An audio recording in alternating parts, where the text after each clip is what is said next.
सत्य सनातन धर्म की जय हो, सच्चे दरबार की जय हो, महाकाली की जय हो, महालक्ष्मी की जय हो, महासरस्वती की जय हो, जय हो, द्वारकाधीश भगवान की जय हो, साक्षी गोपाल भगवान की जय हो, जगन्नाथ धाम की जय हो, जगन्नाथ भगवान की जय हो,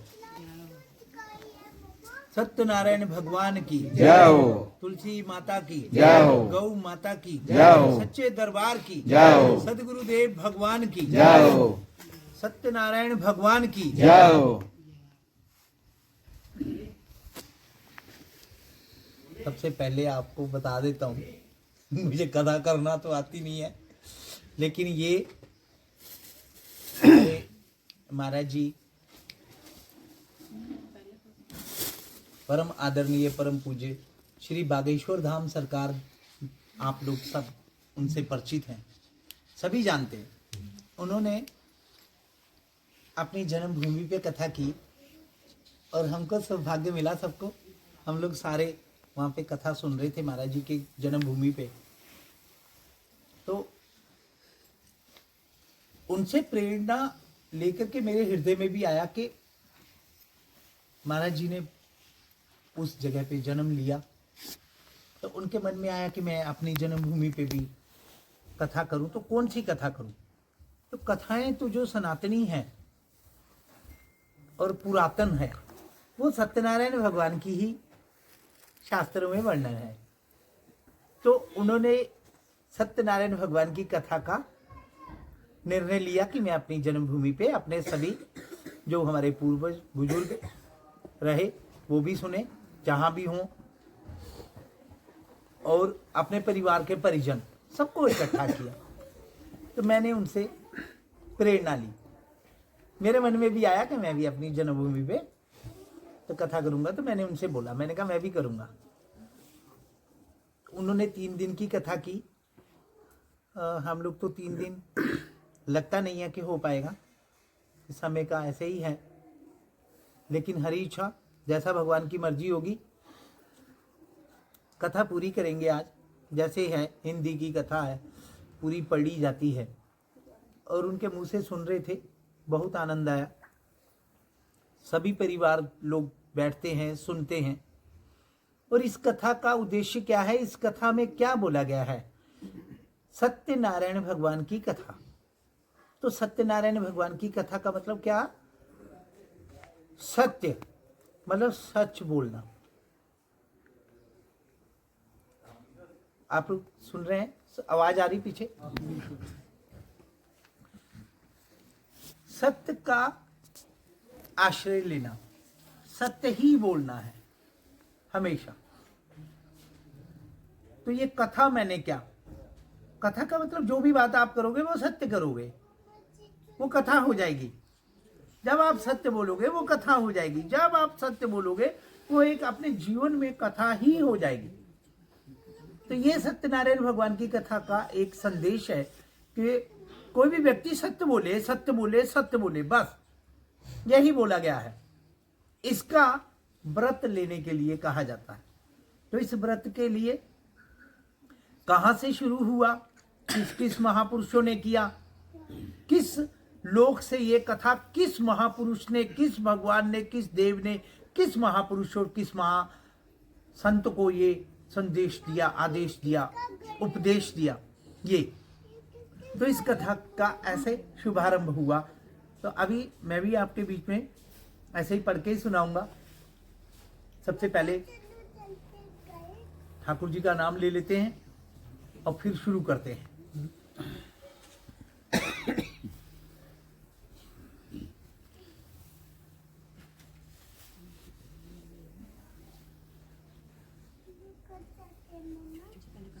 श्रीमन्नारायण नारायण नारायण, श्रीमन्नारायण नारायण नारायण, श्रीमन्नारायण नारायण नारायण, श्रीमन्नारायण नारायण नारायण, सत्यनारायण नारायण नारायण, सत्यनारायण नारायण नारायण, बद्री नारायण नारायण नारायण। बद्री नारायण नारायण नारायण। बोलो सच्चे दरबार की जय। साक्षी गोपाल भगवान को साक्षी करके भगवान ये कथा प्रारंभ कर रहे हैं। ये मेरी जन्मभूमि है। माँ आपको भी, हमारी जो कुल देवी है जगत जननी माँ सुकराला देवा, उनको हम लोग प्रणाम करते हैं, नमस्कार करते हैं, और वो हम सब पे कृपा बना करके रखें, आशीर्वाद दें। और मैं उनके चरणों में प्रणाम करता हूँ कि आप साक्षात अपना उपस्थिति माँ सबको दर्शन दे कराएं कि आप यहाँ पे बैठ के कथा सुन रही हैं और हम लोग बच्चे हैं आपके। आपकी कृपा है कि जो इस तरह से आपने हमें ये सौभाग्य दिया, तो सबको आप आशीर्वाद देना और सबकी मनोकामना पूर्ण भी हो, सब स्वस्थ रहें और प्रसन्न रहें, खुश रहें और मस्त रहें।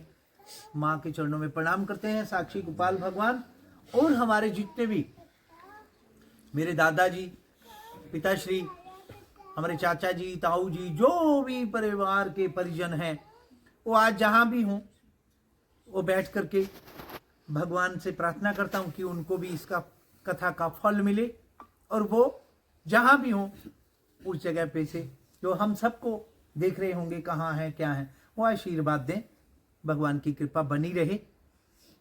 बोलो बद्री विशाल भगवान की जय। और ये माला बता देता हूँ मैं महाराज जी को। ये 2 मालाएं हमारे बागेश्वर सरकार महाराज जी को, एक माता है उसने 2 मालाएं लाई, तो महाराज जी को एक माला महाराज जी ने कहा ये कथा जब आप करोगे, एक मैं पहन रहा हूँ, एक जब आप शुरू करोगे, तो उन्होंने दी। तो ये लौंग की माला है, पता नहीं वो माता ने कैसे बुनी होगी। एक एक लौंग के दाने में एक एक गांठ है। 2-2.5 साल लगे महाराज जी कह रहे थे कि उस माता को बनाने में। उसको भी बहुत बहुत धन्यवाद है। और महाराज जी के ऊपर आप लोग सब जानते हैं, आपने देखा ही है, बागेश्वर सरकार महाराज जी का जो उनके ऊपर आशीर्वाद है, उनके सन्यासी बाबा जी का, दादा गुरु जी का, उनके माता पिता का, उनके परिवार का। वहाँ पे बागेश्वर धाम में श्री हनुमान जी बहुत साक्षात हैं, चमत्कारी हैं और बातें करते हैं महाराज जी के साथ। और बागेश्वर महादेव हैं जो उनकी अपार कृपा महाराज जी पे है। तो इस तरह से उनका प्रेम भी सब पे बना रहता है। आज आपने देखा भी होगा कि कितनी बड़ी यात्रा की, सनातन से संबंधित, सनातनियों को जगाने की, ये बहुत बड़ा कार्य कर रहे हैं, बहुत बढ़िया। तो महाराज जी आज आपकी वजह से प्रेरित होके आपको बहुत बहुत नमस्कार है, प्रणाम करता हूँ। कर रहा हूँ शुरू, भाई ध्यान से सुनना। एक समय नैमिषारण्य तीर्थ में शौनकादि 88,000 ऋषियों ने श्री सूत जी से पूछा, हे प्रभु, इस कलियुग में वेद विद्या रहित, मतलब जो हम लोग बड़े बड़े वेद मंत्र नहीं पढ़ सकते, बड़े बड़े शास्त्र नहीं पढ़ सकते, तो ऐसे मनुष्यों को प्रभु भक्ति किस प्रकार मिलेगी। अब यहाँ पे ये नहीं है कि वेद मंत्र पढ़े हों तो तभी भक्ति मिलेगी, मतलब कहने का कि रास्ते नहीं पता है, अनजान है और कई प्रकार के मार्ग होते हैं, तो हमें मालूम नहीं है। तो उन्होंने कहा कैसे भक्ति मिलेगी, उनका इस प्रकार से ऐसे लोगों का उद्धार कैसे होगा। तो आप भगवान श्रेष्ठ मुनि कोई ऐसा तप कहिए या कुछ ऐसा व्रत बताइए, थोड़े से समय में पुण्य प्राप्त हो तथा मनवांछित फल मिले, वह कथा सुनने की हमारी इच्छा है। आप हमें वो मार्ग बताइए जिसमें हमारी भगवान के प्रति रुचि हो और भक्ति बढ़े, हमारी भगवान के चरणों में श्रद्धा बने, भगवान के प्रति विश्वास हो और प्रेम बढ़े। ऐसी कोई कथा, जैसा कोई मंत्र है, या तपस्या है, व्रत है, कुछ बताओ। सर्वशास्त्र ज्ञाता श्री सूत जी बोले, हे वैष्णवों, मैं पूज्य, आप सबने प्राणियों के हित की बात पूछी है। अब मैं उस श्रेष्ठ व्रत को आप लोगों से कहूंगा जिस व्रत को नारद जी ने श्री लक्ष्मी नारायण भगवान जी से पूछा था। और श्री लक्ष्मी नारायण भगवान जी ने मुनि श्रेष्ठ नारद जी से कहा था, सो ध्यान से सुनो। सुनाई दे रहा है? पीछे आवाज आ रही है? जी महाराज। एक समय जोगीराज नारद जी दूसरों के हित की इच्छा से अनेक लोकों में घूमते हुए मनुष्य लोक में आ पहुंचे। यहाँ अनेक योनियों में जन्मे हुए प्रायः सभी मनुष्यों को अपने कर्मों के द्वारा अनेकों दुखों से पीड़ित देखकर सोचा, किसी यत्न के करने से निश्चय ही दुखों का नाश हो सकेगा। ये ऐसा उन्होंने सोचा कि इतने दुखी हैं लोग, तो कोई तो ऐसा कार्य होगा जिससे इनको छुटकारा मिले। ऐसा मन में सोचकर भगवान नारायण के लोक में गए। वहां श्वेत वर्ण और 4 भुजाओं वाले देवों के ईश श्री लक्ष्मी नारायण जी को, जिनके हाथ में शंख चक्र गदा और पद्म से थे तथा वरमाला पहने हुए थे, उन्हें देखकर स्तुति करने लगे। हे भगवान, आप अत्यंत शक्ति से संपन्न है। मन तथा वाणी से आपको कोई नहीं पा सकता। आपका आदि मध्य अंत नहीं है। निर्गुण स्वरूप सृष्टि के कारण भक्तों के दुखों को नष्ट करने वाले हैं। आपको मेरा नमस्कार है, प्रणाम करता हूँ। नारद जी से इस प्रकार की स्तुति सुनकर भगवान विष्णु, भगवान नारायण बोले कि हे मुनि श्रेष्ठ, आपके मन में क्या है? आप किस काम के लिए आए हैं? निसंकोच कहो।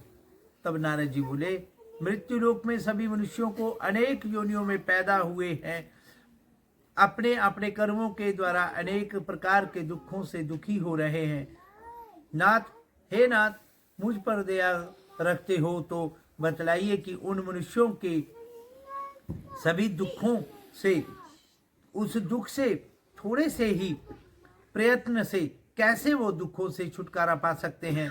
श्री भगवान जी बोले, हे नारद जी, मनुष्यों की भलाई के लिए आपने बहुत ही अच्छी बात पूछी। जिस काम के करने से मनुष्य मोह से छूट जाता है वह मैं कहता हूँ, सुनो। बहुत पुण्य देने वाला स्वर्ग तथा मृत्युलोक को दोनों से दुर्लभ एक उत्तम व्रत है। आज मैं प्रेमवश आपके भक्ति भाव को देखते हुए आपसे कहता हूँ, सत्यनारायण का यह व्रत अच्छी तरह विधि पूर्वक करके मनुष्य तुरंत ही यहाँ सुख भोगकर और जब शरीर शांत होता है तो मोक्ष को प्राप्त होता है। श्री भगवान के वचन सुनकर नारद जी बोले, उस व्रत का फल क्या है? क्या विधान है? किसने यह व्रत किया है और किस दिन यह व्रत करना चाहिए? भगवान कृपा करके कहो। भगवान बोले, दुख शोक आदि को दूर करने वाला, धन धान्य को बढ़ाने वाला, सौभाग्य तथा संतान को प्राप्त करवाने वाला यह व्रत सब स्थानों पर विजयी करने वाला है। भक्ति और श्रद्धा के साथ किसी भी दिन मनुष्य श्री सत्यनारायण भगवान की शाम के समय ब्राह्मणों को या बंधु बांधवों को सभी को एकत्रित करके साथ धर्मपरायण होकर पूजा करे।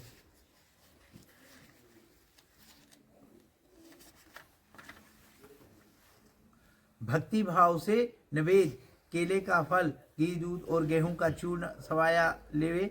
गेहूं के अभाव में साठी का चूर्ण, शक्कर तथा गुड़ ले और सब भक्षण भोग योग्य पदार्थ जमा करके भगवान को अर्पण करे तथा बंधुओं सहित ब्राह्मणों को भोजन करावे। पश्चात स्वयं भोजन करे। नित्य गीत का आचरण, गीत भजन पूजा आदि आचरण करे। लक्ष्मी नारायण भगवान का स्मरण करते हुए समय व्यतीत करे। इस तरह व्रत करने का पर मनुष्यों की इच्छा निश्चित पूर्ण होती है। विशेषकर कलिकाल में मृत्यु लोक में यही मोक्ष का सरल उपाय है। भगवान की भक्ति के साथ, श्रद्धा के साथ, विश्वास के साथ इस व्रत का संकल्प ले और इस कथा को सुने। एक अध्याय पूरा हुआ है। दूसरा अध्याय, सूत जी बोले, ऋषियों, जिसने पहले समय में इस व्रत को किया है उसका इतिहास कहता हूँ, ध्यान से सुनो। सुंदर काशीपुरी नगरी में एक अत्यंत निर्धन ब्राह्मण रहता था।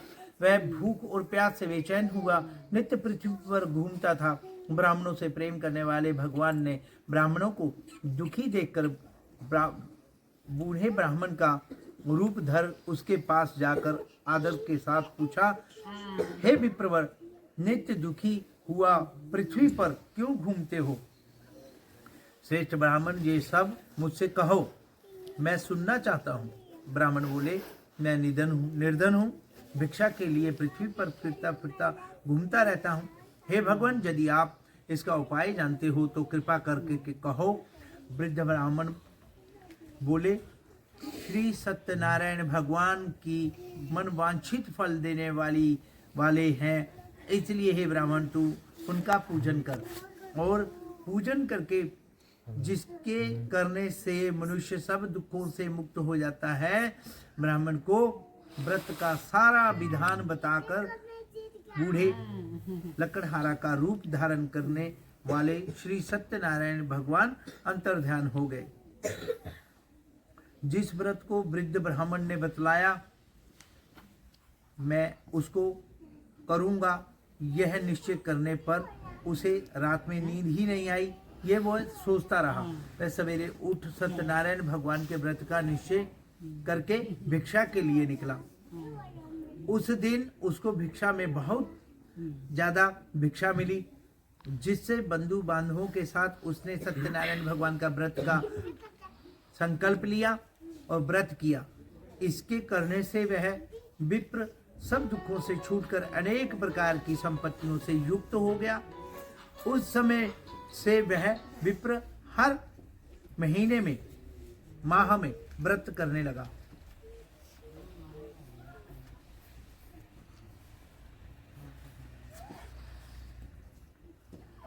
इस तरह सत्यनारायण भगवान के व्रत को जो करते हैं, यह सब पापों से छूटकर मोक्ष को प्राप्त हो जाते हैं।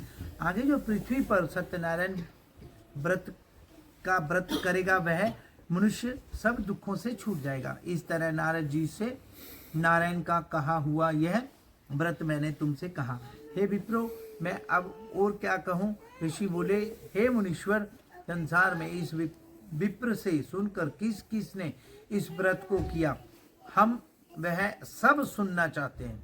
इसके लिए हमारे मन में श्रद्धा है। सूत जी बोले, मुनियों, जिसने इस व्रत को किया है वह सुनो। एक समय एक ब्राह्मण धन और ऐश्वर्य के अनुसार बंधु बांधवों के साथ व्रत करने को तैयार हुआ। उसने संकल्प लिया। उसी समय एक लकड़ी बेचने वाला बूढ़ा आदमी आया और बाहर लकड़ियों को रखकर विप्र के मकान में गया। प्यास से दुखी लकड़हारा उनको व्रत करते देखकर विप्र को नमस्कार कर कहने लगा कि आप ये क्या कर रहे हैं और इसके करने से क्या फल मिलता है, कृपा करके मुझे बताओ। ब्राह्मण ने कहा, सब मनोकामनाओं को पूरा करने वाला यह सत्यनारायण भगवान का व्रत है। इसकी ही कृपा से मेरे यहाँ धन धान्य आदि की वृद्धि हुई है। विप्र से इस प्रकार इस व्रत के बारे में जानकर लकड़हारा बहुत प्रसन्न हुआ। चरणामृत लेकर, प्रसाद लेकर और उसके बाद अपने घर को चला गया। लकड़हारे ने अपने मन में इस प्रकार का संकल्प किया कि आज ग्राम में लकड़ी बेचने से जो धन मिलेगा, उससे श्री सत्यनारायण भगवान देव का उत्तम व्रत करूंगा। यह मन में विचार कर वह लकड़हारा लकड़ियों को अपने सिर पर रखकर जिस नगर में धनवान लोग रहते थे, वह ऐसे सुंदर नगर में गया। यहाँ रोज वहां पर उन लकड़ियों का दाम पहले दिनों से चौगुना मिला। तब वह लकड़हारा दाम ले और अति प्रसन्न होकर पक्के केले की फलियां, केले, शक्कर, घी, दूध, दही और गेहूं चूर्ण इत्यादि सत्यनारायण भगवान के व्रत की कुल सामग्रियों को लेकर के अपने घर आ गया। फिर उसने अपने भाइयों को बुलाकर विधि के साथ भगवान जी का पूजन और व्रत किया। उस व्रत के प्रभाव से वह लकड़हारा धन पुत्रादि से युक्त हुआ और संसार के समस्त सुख भोग कर वैकुंठ को चला गया।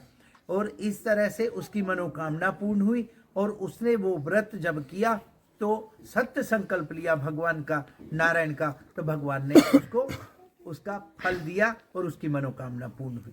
दूसरा अध्याय समाप्त हुआ है, तीसरा शुरू। राम राम। राम।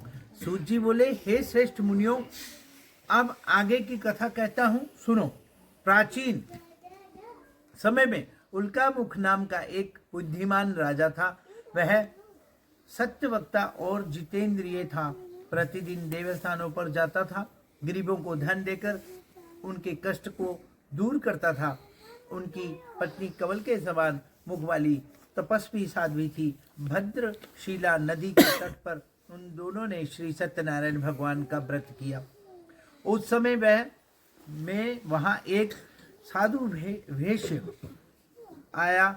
भेष वाला व्यक्ति आया। उसके पास व्यापार के लिए बहुत सा धन था। वह नाव को किनारे पर ठहरा कर राजा के पास गया और राजा को व्रत करते हुए देखकर विनय के साथ पूछने लगा, हे राजन, भक्ति और श्रद्धा के साथ इस प्रकार से आप अपने मन से यह आप क्या कर रहे हैं? मेरी सुनने की इच्छा है, आप मुझे ये बताइए कि ये क्या कर रहे हैं। सो आप यह मुझे बताइए। राजा बोले, हे साधु भेष वाले महानुभाव, आपने बांधवों के साथ पुत्रादि की प्राप्ति के लिए एक महाशक्तिवान सत्यनारायण भगवान का व्रत व पूजन किया जा रहा है। राजा के वचन सुनकर साधु भेष आदर से बोला, हे राजन, मुझसे इस व्रत का विधान कहो। मैं भी आपके कथनानुसार इस व्रत को करूंगा। मेरे कोई भी संतान नहीं है और इससे निश्चय हो मेरी मनोकामना पूर्ण होगी। राजा से सब विधान सुनकर व्यापार से निवृत्त हो वह आनंद के साथ घर गया। साधु ने उस वैश्य ने अपनी धर्मपत्नी से संतान देने वाला और भगवान के प्रति श्रद्धा भक्ति से युक्त होने वाला ये उस व्रत का समाचार सुनाया और कहा कि जब मेरे संतान होगी तो तब मैं उस व्रत को करूंगा। उस वैश्य ने ऐसे वचन अपनी धर्मपत्नी लीलावती से कहे। एक दिन उसकी स्त्री लीलावती पति के साथ विराजमान थे और धर्म के साथ प्रवृत्त होकर के सत्यनारायण भगवान की कृपा से उनके यहाँ पर संतान उत्पन्न हुई और एक सुंदर कन्या का जन्म हुआ। वह दिनों दिन इस तरह बढ़ने लगी जैसे शुक्ल पक्ष का चंद्रमा बढ़ता है। कन्या का नाम कलावती रखा गया। तब लीलावती ने अपने पति को इस तरह से याद दिलाया। अपने पति से कहा, जो आपने संकल्प किया था वह भगवान का व्रत करूंगा, अब आप उसे कब करेंगे? तो उन्होंने कहा कि इसके विवाह पर करूंगा। इस प्रकार अपनी पत्नी को आश्वासन दे वह नगर को गया। कलावती पितृ ग्रह में वृद्धि को प्राप्त हो गई और वह वैश्य जब नगर में उसने अपनी बेटी को सखियों के साथ अपनी पुत्री को देखा तो तुरंत ही दूत बुलाकर कहा कि मेरी बेटी बड़ी हो गई है और इसको ये विवाह के योग्य हो गई है और पुत्री के लिए कोई सुयोग्य वर देखकर लाओ। तब वैश्य की आज्ञा पाकर दूत कंचन नगर पहुंचा और वहां बड़ी खोज और देखभाल कर बेटी के लिए सुयोग्य बानिक पुत्र को ले आया। उस सुयोग्य बानिक पुत्र को देखकर वैश्य ने अपने बंधु बांधवों सहित प्रसन्न चित्त होकर के अपनी पुत्री का विवाह उसके साथ कर दिया। किंतु दुर्भाग्य से वह विवाह के समय भी उस व्रत को करना भूल गया। तब श्री भगवान जी ने सोचा कि अब इसे कोई शिक्षा देनी चाहिए, क्योंकि इसने इस तरह से पहले कहा कि मैं व्रत करूंगा, बेटी हुई, नहीं किया, और फिर उसके बाद विवाह में करूंगा, नहीं किया, तो अब इसे दारुण दुख प्राप्त होगा। देख इस तरह से भगवान ने लीला रची।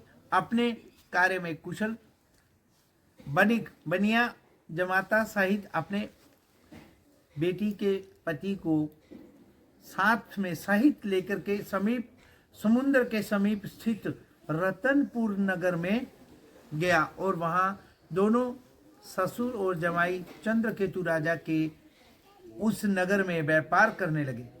एक रोज भगवान सत्यनारायण भगवान की माया से प्रेरित कोई चोर राजा का धन चुराकर भागा जा रहा था, किंतु राजा के दूतों को आता देखकर चोर ने घबराकर भागते हुए राजा के धन को चुपचाप वहीं रख दिया जहां वह दोनों ससुर और जवाई ठहरे हुए थे।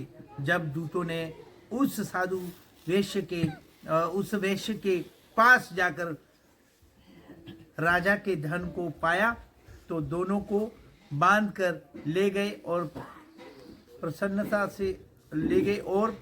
से दौड़ते हुए राजा के समीप जाकर के कहा कि ये चोर हमने पकड़ लिए, ये 2 चोर हम पकड़ कर लाए हैं। राजा की आज्ञा से उनको कठिन कारावास में डाल दिया गया।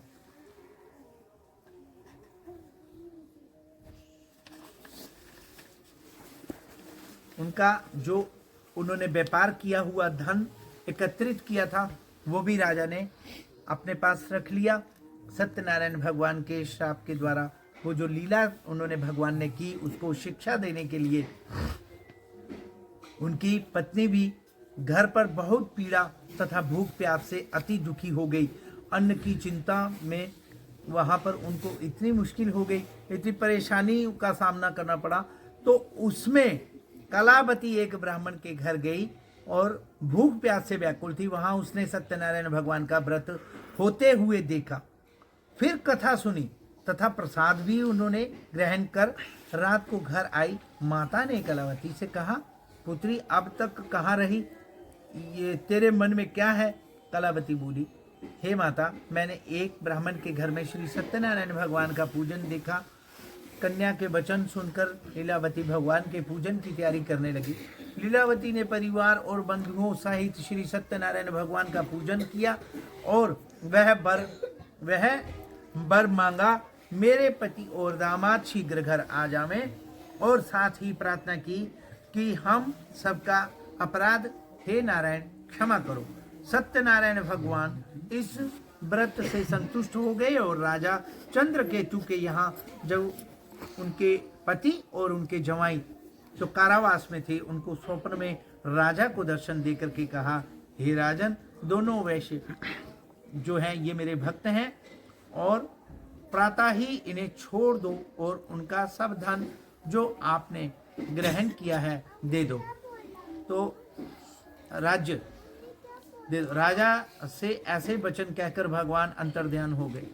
प्रातःकाल राजा चंद्रकेतु ने सभा में अपना स्वप्न सुनाया। फिर दोनों बलिक पुत्रों दोनों को कारागार से मुक्त कर सभा में बुलाया। दोनों ने आकर राजा को नमस्कार किया। राजा मीठे वचनों से बोले, हे महानुभावों, भावी वश किसी कारणवश ऐसा कठिन दुख प्राप्त आपको हुआ, अब तुम्हें कोई भय नहीं। ऐसा कहकर राजा ने उनको नए नए वस्त्र आभूषण पहनाए तथा उनका जितना धन लिया था उससे भी बहुत ज्यादा 2 गुना धन देकर उनको आदर सहित विदा किया। दोनों वैश्य ससुर और जमाई अपने घर को चल दिए। तीसरा अध्याय समाप्त। अब चौथा शुरू है। राम राम। जय बद्री विशाल।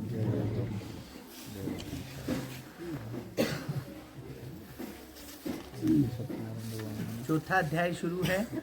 सूत जी बोले, वैश्य मंगलाचार करके यात्रा आरंभ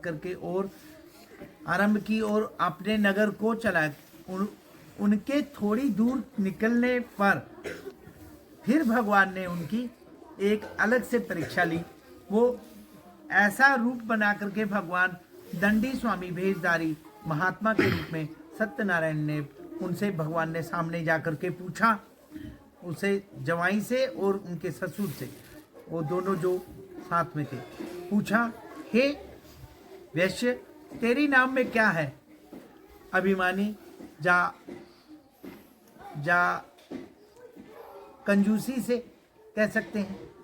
कई बार आपने हमने देखा हुआ है, कई बार आप बुरा नहीं मानना, मैं भी करता हूँ, लेकिन मैं कम करता हूँ। लेकिन जब कोई मांगने वाला आ जाए तो सबसे छोटा वाला नोट देते हैं हम मांगने वाले को, ऐसा करते हैं, ऐसा होता है कि 10 रुपये दो ही नहीं है, नहीं तो 10 गुरु निकाल दो। 5 वाले तो आजकल दिखते नहीं है, सिक्के भी ऐसे ही हैं, अब चलते भी नहीं है। तो आदमी 10 का तो 100 रुपया बड़ी मुश्किल से निकालता है, तो घुमाता है बात को। तो ऐसे ही इसने बेचारे ने भी, तो उसने देखा कि सत्यनारायण भगवान जो है आगे, और कहा तेरी नाव में क्या है? तो उसने कंजूसी से हंसते हुए कहा बाबा जी कुछ नहीं है, ऐसे ही इसमें जो है ये जैसे कपड़े लता पता जो है कुछ ऐसे ही मसाला मसूला कुछ है रखा हुआ है। तो क्यों पूछते हो, क्या धन लेने की इच्छा है बाबा जी आपकी? तो उन्होंने कहा नहीं नहीं, तो मेरी नाव में तो बेल हैं, पत्ते हैं, भरे हैं।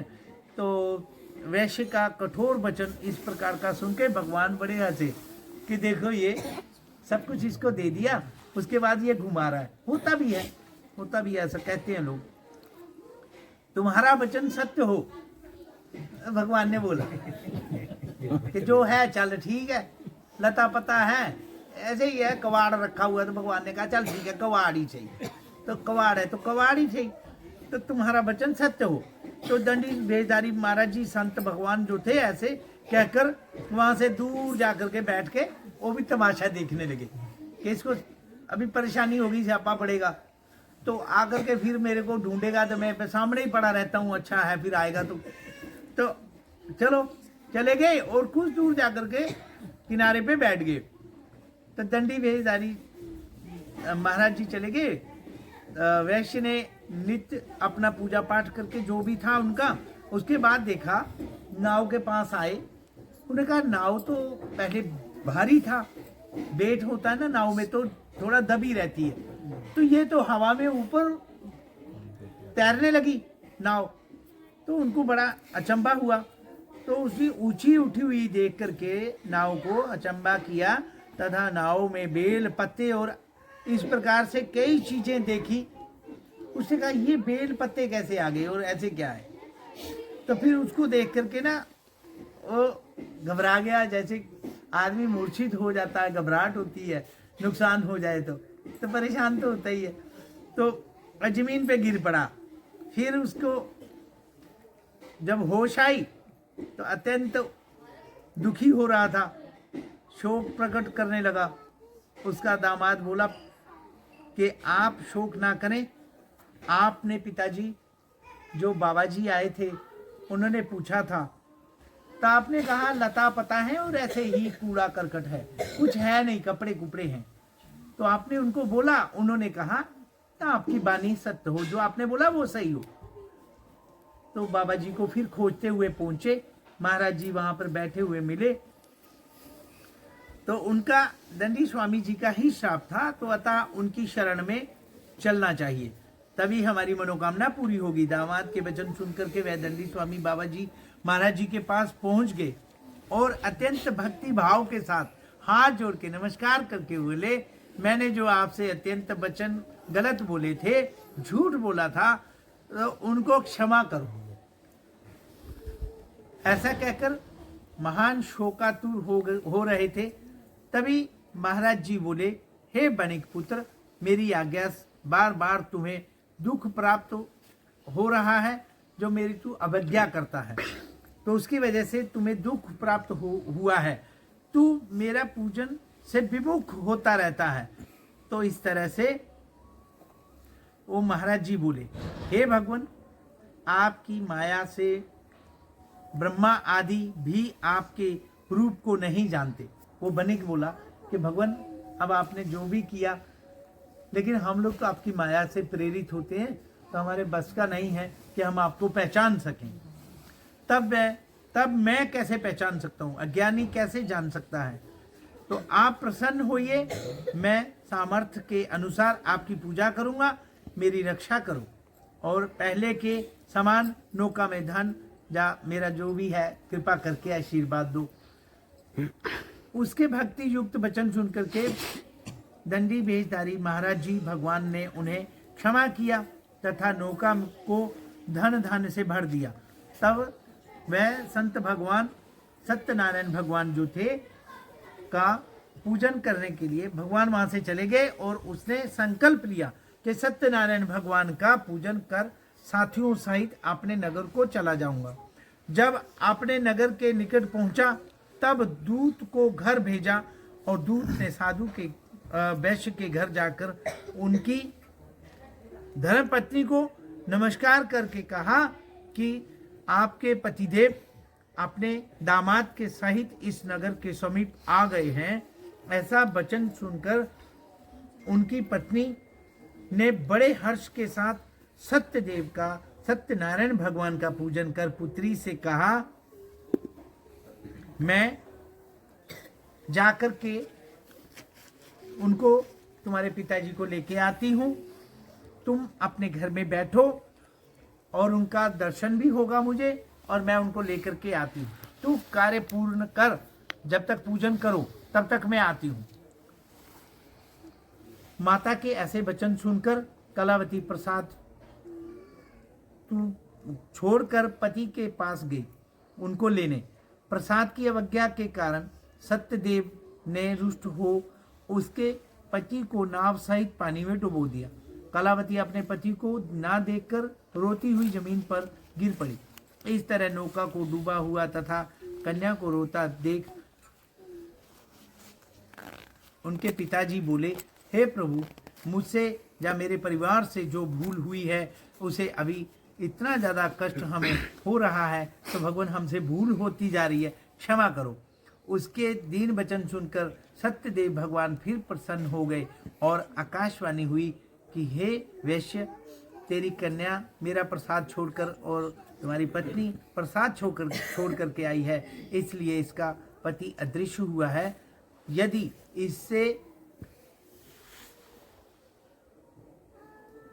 ये जाकर के प्रसाद आदर के साथ प्रसाद ले और फिर पूजन करे तो खाकर लौटे तो इसके पति अवश्य मिलेंगे। ऐसी आकाशवाणी सुनकर कलावती ने घर पहुंच करके प्रसाद को भगवान के उस प्रसाद को ग्रहण किया, प्रणाम किया, फिर आकर पति देव को देखा और वहां जहां नाव डूब गई थी वहां पर आकर के उसने उनको देखा, सबको सकुशल पाया। तत्पश्चात तब उस वैश्य ने अपने पूरे परिवार को बुला करके बंधु बांधवों सहित सत्यदेव का विधि पूर्वक पूजन किया। इस लोक का सुख भोगकर अंत में स्वर्ग लोक को चला गया। सत्यनारायण भगवान का चौथा अध्याय समाप्त हुआ। राम राम, राम राम। पांचवा अध्याय है। सूत जी बोले, हे ऋषियों, मैं और भी कथा कहता हूँ, सुनो। प्रजा पालन में लीन तुंगध्वज नाम का एक राजा था। उसने भी भगवान का प्रसाद ऐसे ही अवज्ञा उससे हो गई थी। बहुत दुख उसने पाया। एक समय वन में जाकर वन्य पशुओं को वो मारकर बड़ के पेड़ के नीचे आया। वहां उसने ग्वालों को भक्ति भाव से बांधवों सहित सत्यनारायण भगवान जी का पूजन करते हुए देखा। राजा यह देखकर भी अभिमानवश वहां नहीं गया और ना नमस्कार ही किया। जब ग्वालों ने भगवान का प्रसाद उन राजा के सामने रखा देने का चेष्टा की, वह प्रसाद को त्याग कर अपनी नगरी को चला गया। वहां उसने अपना सब कुछ जब नगरी में पहुंचा तो नष्ट पाया, तो वह जान गया कि शायद मेरे से जो भूल हुई, यह जो भगवान का प्रसाद त्यागा गया था तो भगवान ने किया, इस तरह से मेरे को दंड दिया है।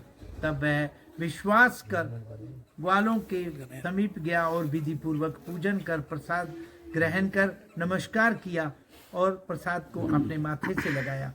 तो सत्यदेव की कृपा से पहले जैसे था वह वैसा ही हो गया। फिर दीर्घ काल तक सुख भोग कर मरने के शरीर छोड़ने के उपरांत स्वर्ग को गया। जो मनुष्य इस परम दुर्लभ व्रत को करेगा, भगवान की कृपा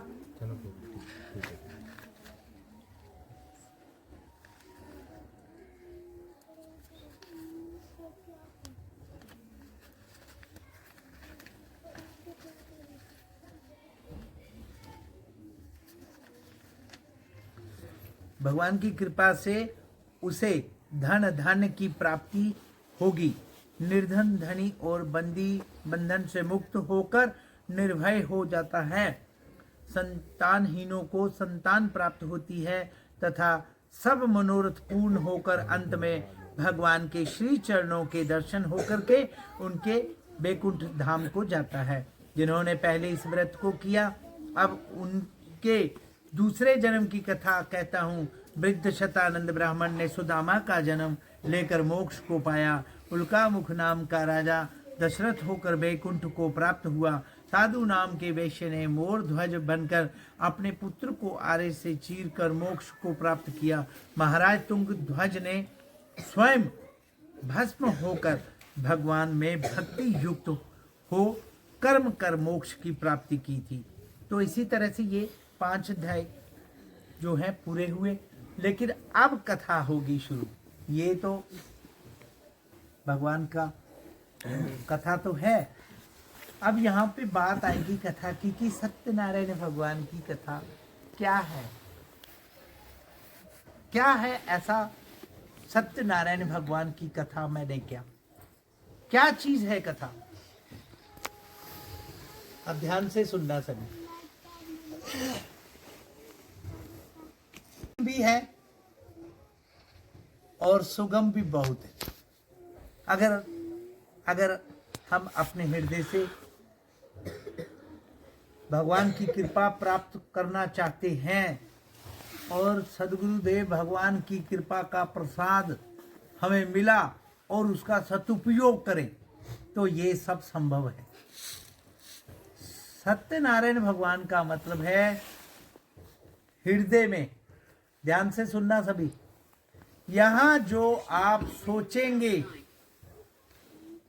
हृदय में जो वचन आपका हृदय में सोचा और सोच के वो जो आपने बोला वही, और जो आपने सोचा हुआ है जो बोला वही करना है, इसे बोलते सत्यनारायण की कथा। ये है व्रत।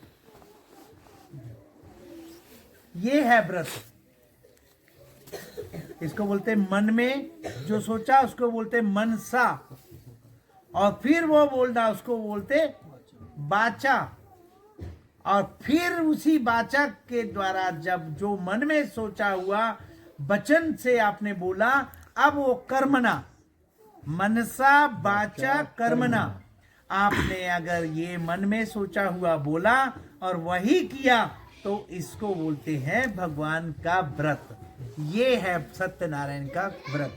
पर आप अगर इस तरह से व्रत का संकल्प लेते हैं और इस तरह से अगर अपने जीवन में धारण करते हैं, इस वर्तमान समय पे ये कठिन बहुत है, लेकिन ऐसा नहीं है कि नहीं हो सकता। हम कम से कम कोशिश करें कि झूठ का सामना करना पड़ता है, झूठ बोलना पड़ता है बहुत जगह पे, लेकिन कोशिश करें कि नहीं बोलना। तो एक दिन, कोई एक दिन महीने में ऐसा व्रत ले लें कि अगर अपने पे कंट्रोल नहीं है, हमारे को अपने पे हिम्मत नहीं हो रही, हम नहीं समझ पा रहे, तो हमें लगता है कि हम जितना भी कोशिश करें हमसे बोला ही जाएगा, ऐसा होता है। तो क्या करना है? मौन ले लो। उस दिन मौन ले लो, महीने में एक बार मौन व्रत धारण कर लो।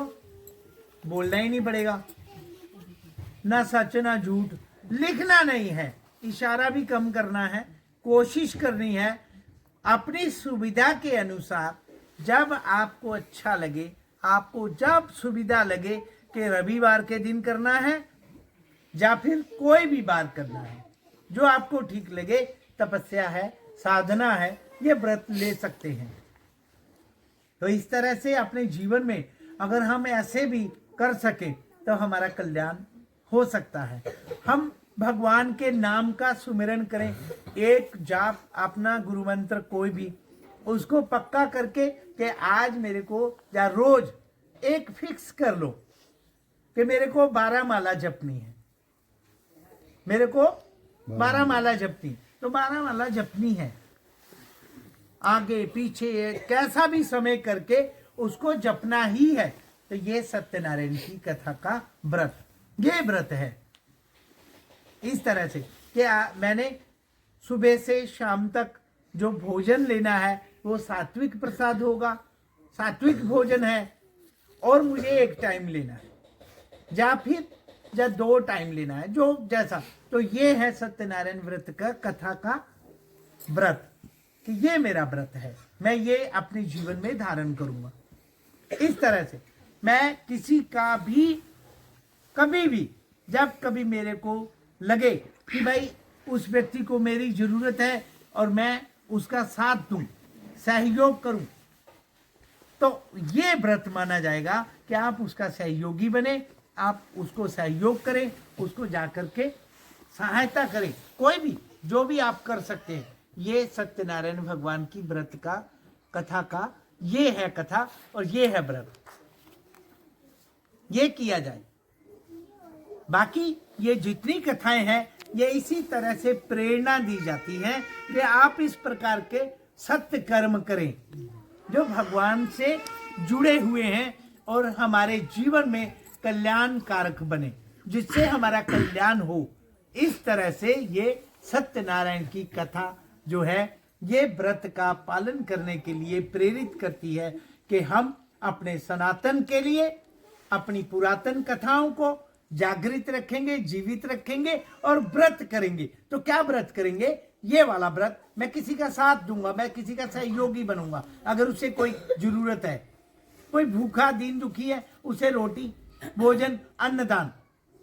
गोस्वामी तुलसीदास जी साफ साफ आई के तुलसी यह जग आई के कर लीजिए 2 काम, देने को टुकड़ा भला, लेने को हरिनाम।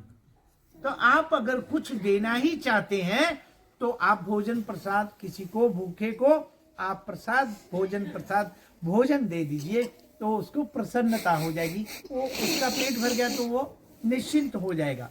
और अगर कुछ लेना चाहते हैं तो भगवान का श्री हरि का नाम सुमिरन करें, उस परमात्मा को याद करें जिसको आप जानते या मानते हैं, या कथा सुनी है, या जिस भगवान के प्रति, या देवी भगवती के प्रति, या फिर नारायण है, या फिर भगवान जगन्नाथ जी है, या राम जी हैं, भगवान श्री कृष्ण हैं, ऐसे जो भी आपको ठाकुर जी के प्रति प्रेम है उनका नाम सुमिरन किया जाए।